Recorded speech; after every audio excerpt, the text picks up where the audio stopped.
The Goldfinch by Donna Tartt. I allowed myself another stealthy glimpse in the girl's direction. She was standing on one leg with her hip swung out to the side. Then, quite suddenly, she turned and looked me in the eye, and in a heart skip of confusion, I looked away. What was her name? Why wasn't she in school?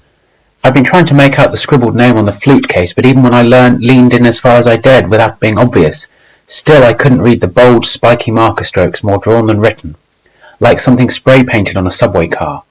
The last name was short, only 4 or 5 letters. The first looked like R, or was it P? People die, sure, my mother was saying, but it's so heartbreaking and unnecessary how we lose things, from pure carelessness. Fires, wars, the Parthenon, used as a munition storehouse. I guess that anything we manage to save from history is a miracle. The grandfather had shifted away, a few paintings over, but she was loitering a few steps behind the girl, kept casting glances back at my mother and me. Beautiful skin, milky white, arms like carved marble. Definitely she looked athletic, though too pale to be a tennis player. Maybe she was a ballerina or a gymnast or even a high diver, practicing late in shadowy indoor pools, echoes and reflections, dark tile, plunging with arched chest and pointed toes to the bottom of the pool. A silent pow, shiny black swimsuit, bubbles foaming and streaming off her small, tense frame. Why did I obsess over people like this? Was it normal to fixate on strangers in this particular vivid, fevered way? I didn't think so. It was impossible to imagine some random passerby on the street forming quite such an interest in me.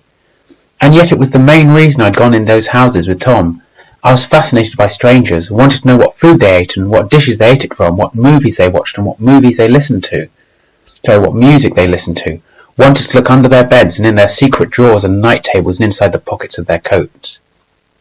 Often I saw interesting-looking people on the street and thought about them restlessly for days, imagining their lives, making up stories about them on the subway or the crosstown bus. Years had passed, and still I hadn't stopped thinking about the dark-haired children in Catholic school uniforms, brother and sister, I'd seen in Grand Central, literally trying to pull their father out of the door of a seedy bar by the sleeves of his suit jacket.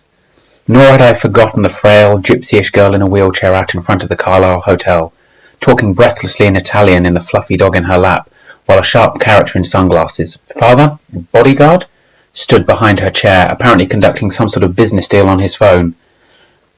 For years I'd turned those strangers over in my mind, wondering who they were and what their lives were like, and I knew I would go home and wonder about this girl and her grandfather the same way.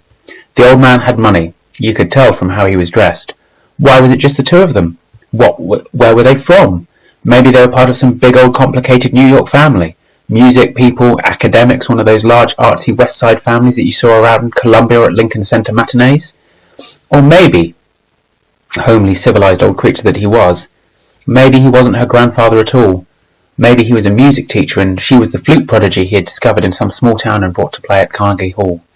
Theo, my mother said suddenly, did you hear me?